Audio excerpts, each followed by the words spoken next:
I am Charlie O'Donnell, and I've got Greg Spektor here with me.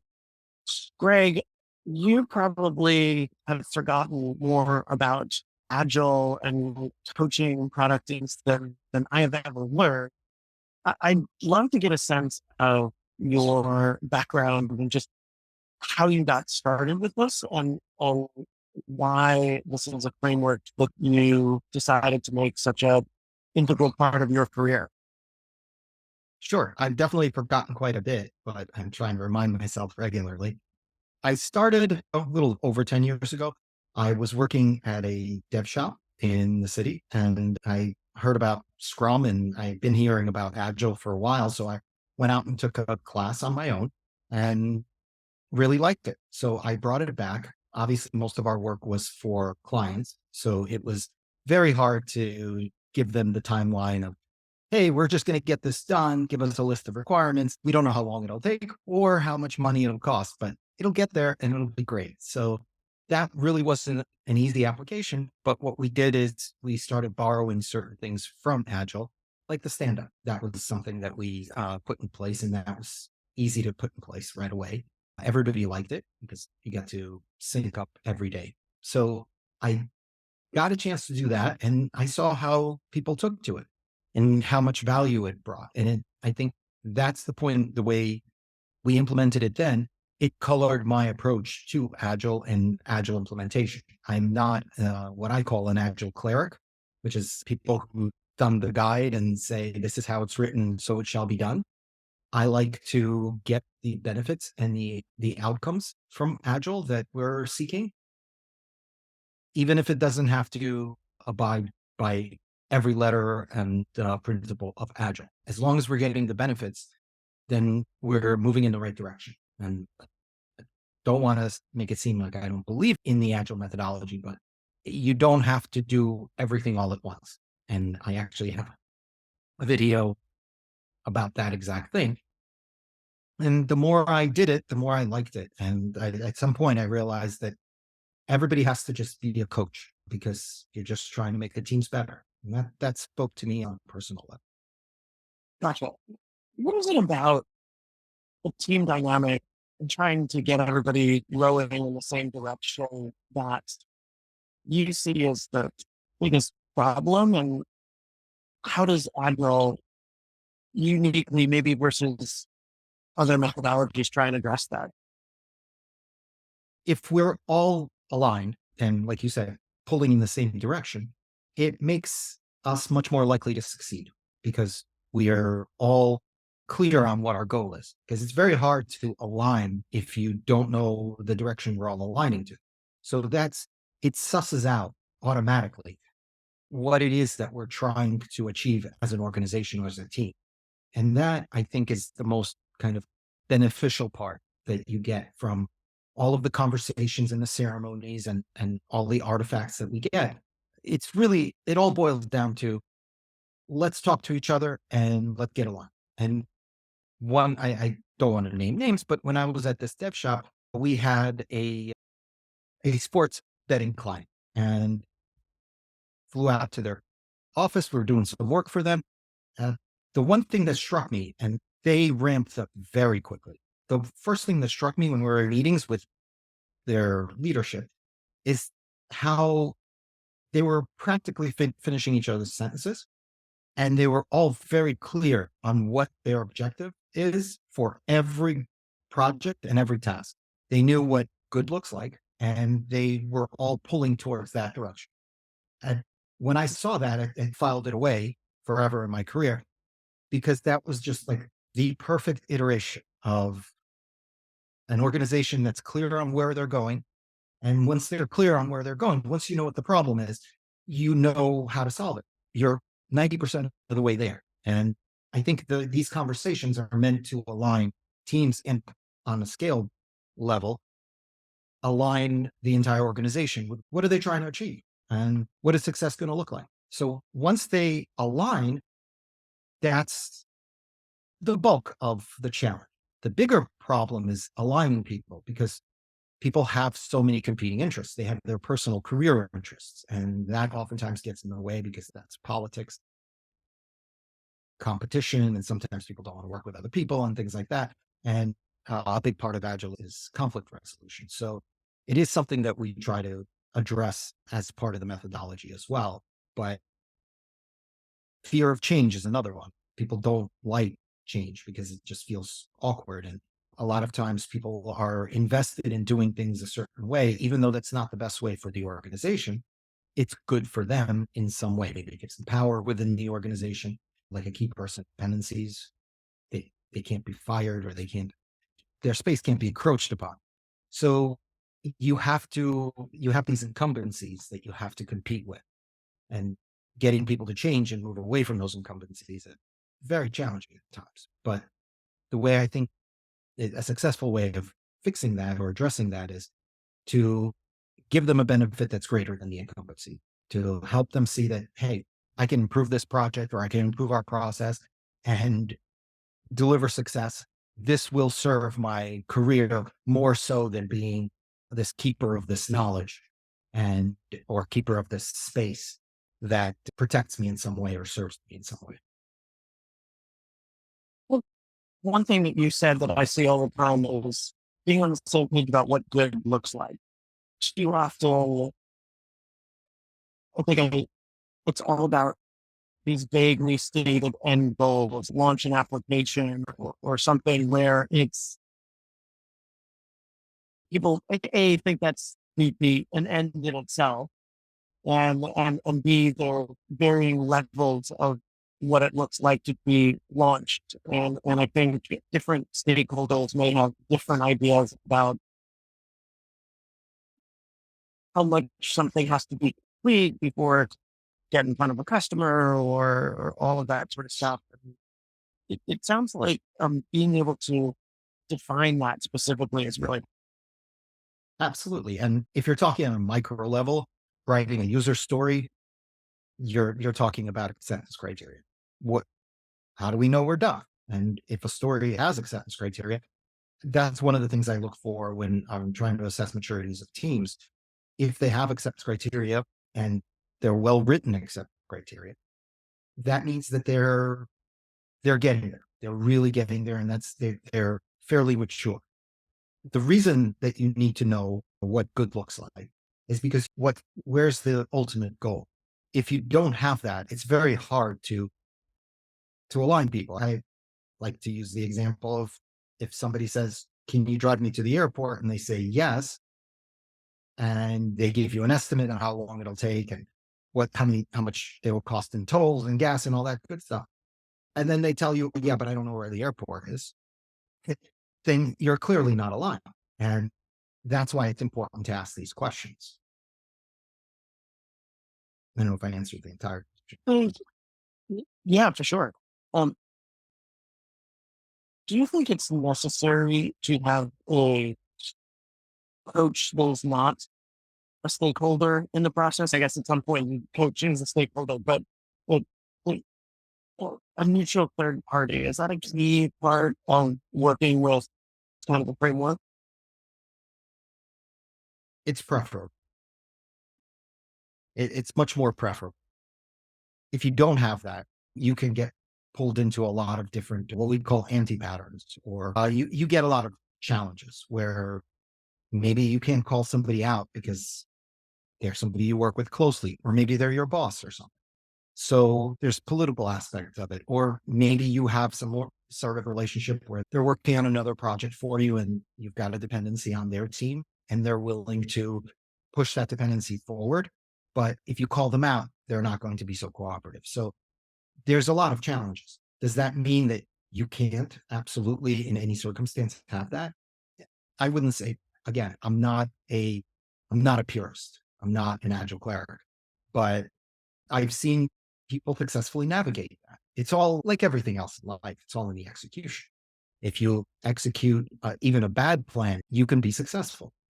I would say that it doesn't have to be that way in every case, but if you're not having success with a certain project or a certain situation where there could be a conflict of interest, then I would say take a look at that and see if maybe that's not the thing that is getting in the way of your success. uniquely qualified or a particular book to be an agile coach? But why is this a fit for you? It's funny you ask. Yeah, as we get older, we all do a lot more introspection, partially because we have more time because we've reached a certain level of success and we have the capacity to do that, partially because time is running out and we want to get better at whatever it is that we are. Um, and I've given this a lot of thought because I've had multiple careers. I started out my education as a mechanical engineer, which would have made me third generation. My father was a mechanical engineer. His father before him was a mechanical engineer. And I never imagined I'd be anything else. And I left. I studied accounting. I have an accounting degree. I worked on Wall Street. I worked in the big accounting firms.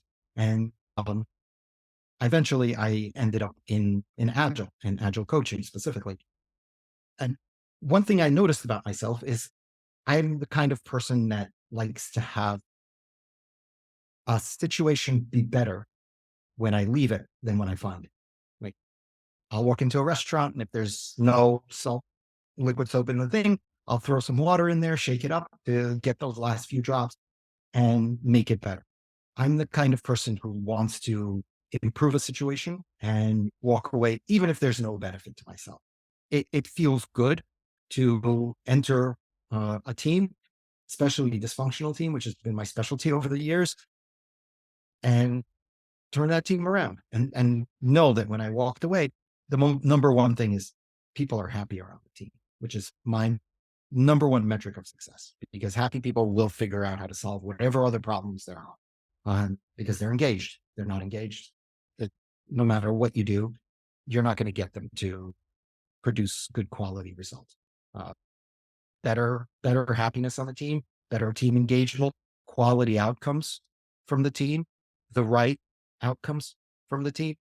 It all feels just really good for me. And I attribute all of that to the fact that I like to leave a situation better. Do you have a preference for being in-house versus a consultant and working for a number of clients or just having one team to focus on?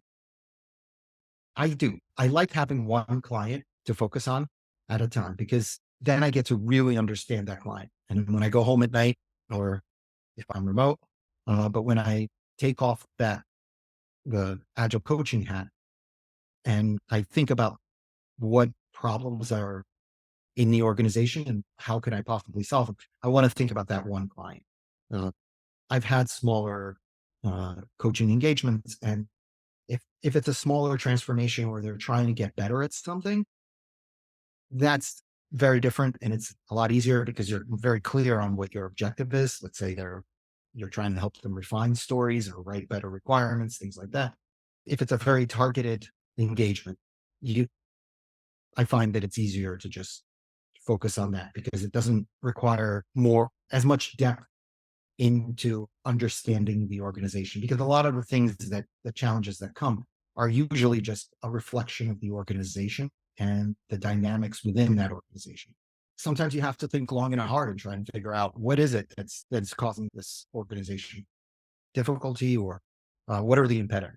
So I like to have that as like the one focus.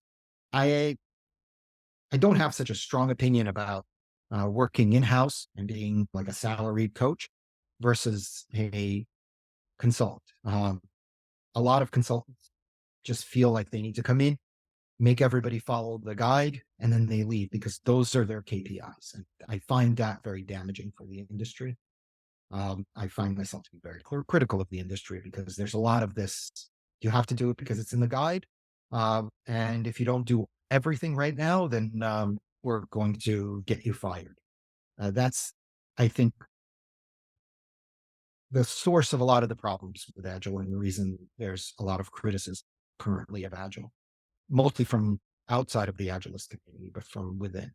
If it anything that puts me into that role where I have to quickly just get them to do these things, what we call cargo cult Agile, where they're just going through their motions and they don't truly understand why they're doing anything, I do not like that.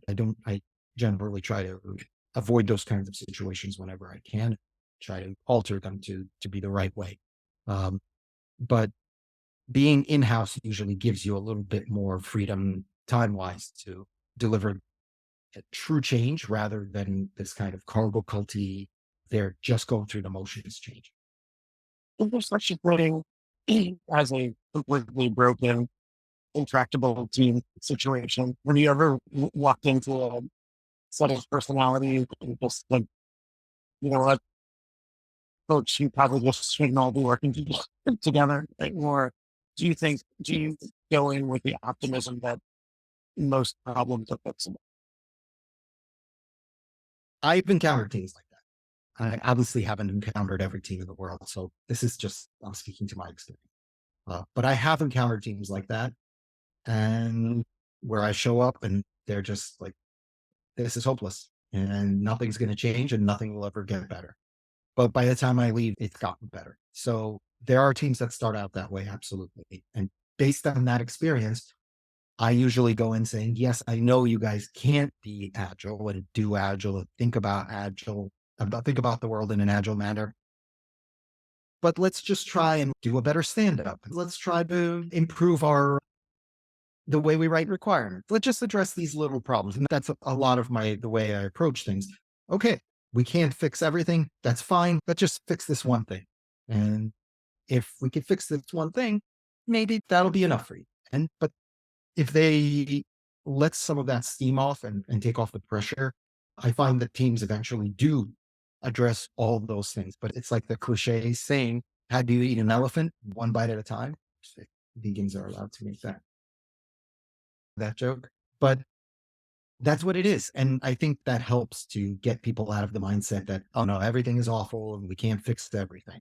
Don't fix everything. Let's just fix this one thing. And then we'll fix another thing. And then we fix it. And before they know it, either their mind has shifted and they realize that actually one at a time we might be able to fix everything. Or before they realize that it's fixed and things have gotten better. Some of the questions, if somebody is considering working with you or just getting a sense in general, what would you say are the key points of consideration to bring in somebody to help out, or the kinds of things that you would like a team to have at least consider before they're starting engaging with you? The most important thing is to ask yourselves, do you really want this? And why do you want this? And that's oftentimes one of the first questions I ask. In the past, I've coached teams to stay with the waterfall process and waterfall methodology because that was working for them and they were happy. So if there's no benefit to it, doing it just to say that everybody in the industry is doing it, or because they saw a YouTube video, I don't know. I don't see the value in any of that. Okay. Before I let you go, I also want to ask too, you see it a lot of product teams, and I'd just be curious, for somebody hiring for their product teams, any thoughts you have on what makes good teammates in the product space? Kinds of people you find um, help teams work most efficiently and do the best work. I think a lot of this has to do with what makes a good teammate in general. Being able to work with the team on their terms more so than on your own is a big part of it. So if I'm a product owner and the team prefers to get, let's say, and this is something that I also coach teams to do before the refinement session, before they go into a room and review all of the potential tickets for all the potential stories or tickets, the work they plan to do in the next sprint, uh, they review it, make sure they understand it and it's complete and that they actually can get started. So some teams prefer, and like I said, I coach teams to do it, have the product owner send out a list of stories a couple of days before so that everybody can give it a once over. If the product owner doesn't do that and can't be coached to do that, then and they're not blocked themselves. They're not getting this from their leadership a day before or the day of, and they're frantically trying to write these stories. If there is no technical impediment to them doing this, but they're choosing not to do this, I would say that this person might not be well suited or not have been well coached to be the product owner on the team. So I would say accommodating the team. If the team is asking for it, then try to find a way to do that. Giving the team what they need to do the work and recognizing that as a product owner, you're part of what I call the triumvirate of leadership on the team. The scrum master, the tech lead, and the product owner, they're the leadership of the team. And it's their responsibility to make sure what every leader's responsibility is, that the team is working well. If they're team minded, collaboratively minded, they'll learn any technology that needs to be learned.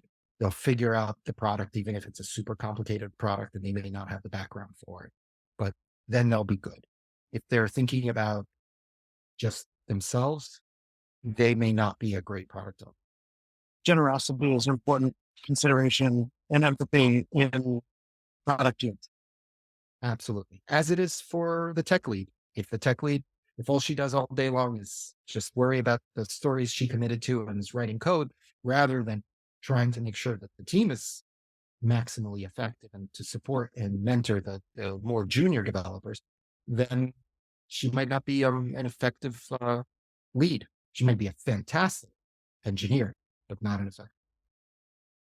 That's right. Actually, I have one of those. I had a question that popped up that I wanted to ask as well.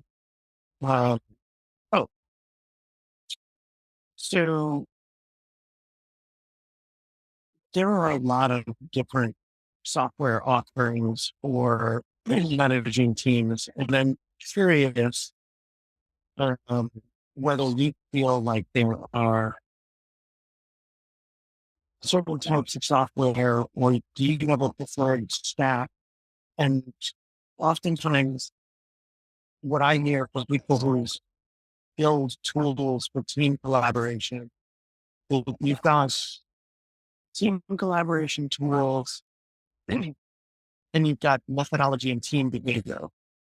And bad team behavior on good tools doesn't necessarily produce good products. And so I'm curious as you take on how much good software can help, or whether or not if you have a good process, it doesn't really matter.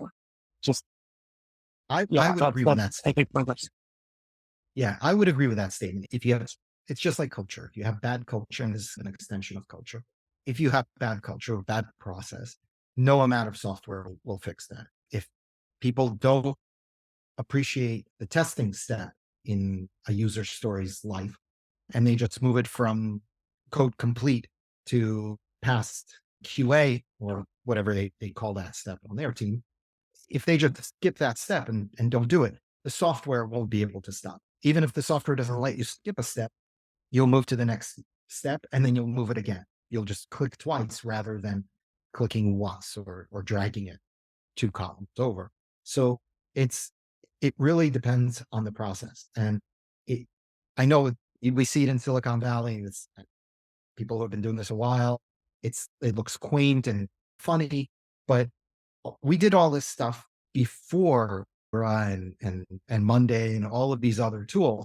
We did this with sticky path, and these methodologies were developed when we didn't have these tools. These methodologies were developed for sticky pads, for writing stories on index cards, meeting in the same room and having just a big board on the wall where we had our stories written down on stickies. And I remember working that way.